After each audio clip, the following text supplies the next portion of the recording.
आज मैं नगर बसेरे की 8वीं कहानी सुना रहे हैं। मेरे प्रिय भाई बहनों, आप लोगों को अच्छी लगे तो मेरे सास बहू चैनल को लाइक कीजिए, सब्सक्राइब कीजिए। आज यह कहानी ऐसे है कि एक गांव में दो लड़के रहते थे। एक भाट था और एक जाट था। जाट और भाट दोनों एक ही गांव के थे और जाट की जिस गांव में ससुराल थी उसी गांव में भाट की बहन ब्याही थी। तो एक दिन जाट ने कहा भाट से कि भाट भाई, मैं अपनी ससुराल जा रहा हूँ, मेरी बीवी बहुत दिन की गई है, मुझे उसे लवा लाना है। तो भाट ने कहा कि मैं भी चल रहा हूँ संग में, मेरी बहन है, बहुत दिन की ससुराल गई है, मैं उसे हालचाल ले लाऊं और विदा करें तो लवा लाऊंगा, नहीं बहन के देख के आ जाऊंगा, 2-4 दिन रह लूंगा बहन के संग। तो दोनों जाते हैं, रास्ते में जाते जाते नगर बसेरा पड़ता है, वहां दोनों बैठ जाते हैं। तो जाट कहता है चलो भाई नगर बसेरा कर लें, थोड़ा सा चावल और थोड़ा सा जल ले लें और कहानी सुने नगर बसेरे की, वहाँ बैठ जाए, नगर बसेरा कर लें, फिर आगे चलें तो अच्छा काम होगा। तो भाट कहता है मुझे तो का करने, मेरी बहन बहुत अच्छा अच्छा पकवान बना के रखी होगी, बहुत स्वागत करेगी, मैं नगर बसेरा क्यों करूं, जब तक नगर बसेरा करूंगा जब तक आगे बढ़ जाऊंगा। तेरी ससुराल है, तेरी सास वहां उल्हना देगी, खाने पीने के नहीं देगी, बीबी और हो शिकायत करी होगी तो डंडा घलेगा, तो ही नगर बसेरा कर।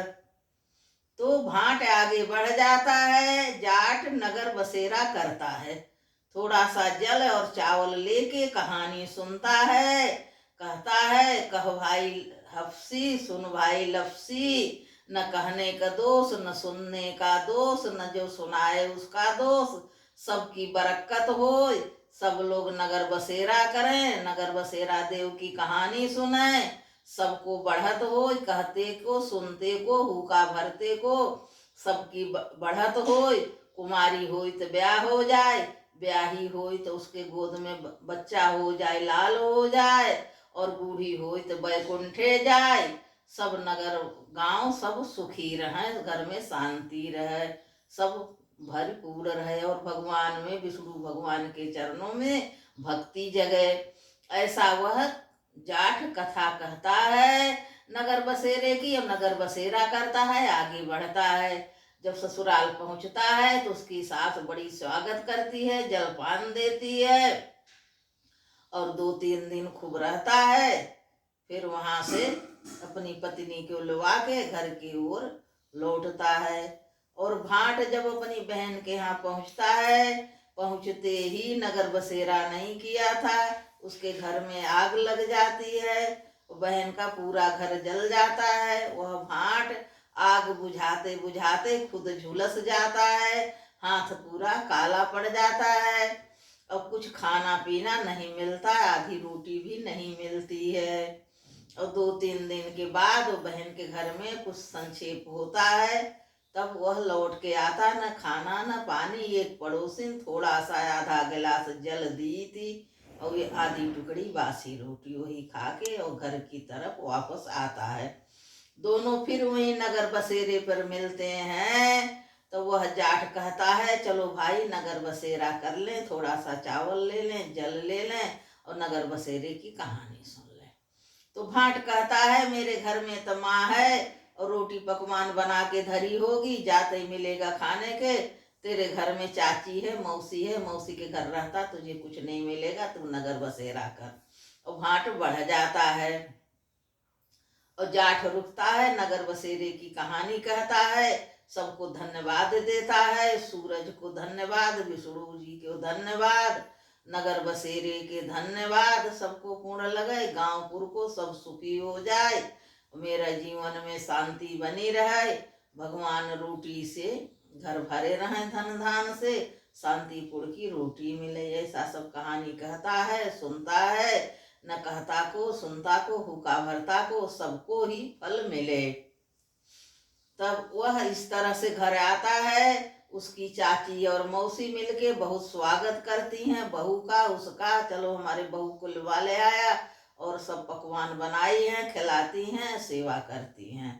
और भाट ज्यों ही घर में पहुंचता है, उसकी भैंस खो गई है। उसके पिताजी ने भैंस डंडा लिए खोज रहे हैं, और पहुंचते ही 10 गाली देते हैं कि ऐसा कुलच्छनी है, बहन के घर गया तो वहां आग लग गई, बहन का सब घर जल गया, यहाँ आया तो भैंस खो गई, और ऐसे पड़े पड़े खाए घूमते रहे, कुछ काम के न काज के।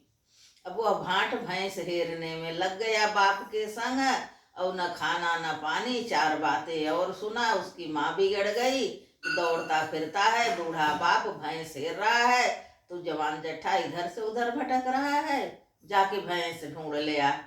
तो वह भैंस ढूंढने जाता है, फिर जाट मिलता है और कहता है, अरे भाई तुमने नगर बसेरा नहीं किया था, इसी के शराप से तुम्हें ऐसा सब भुगतना पड़ रहा है। तब वो भाट कहता है, चलो भाई तुम्हारा नगर बसेरा की कहानी में जब इतनी शक्ति है, तो चलो हम सुन रहे, मेरी भैंस मिल जाए।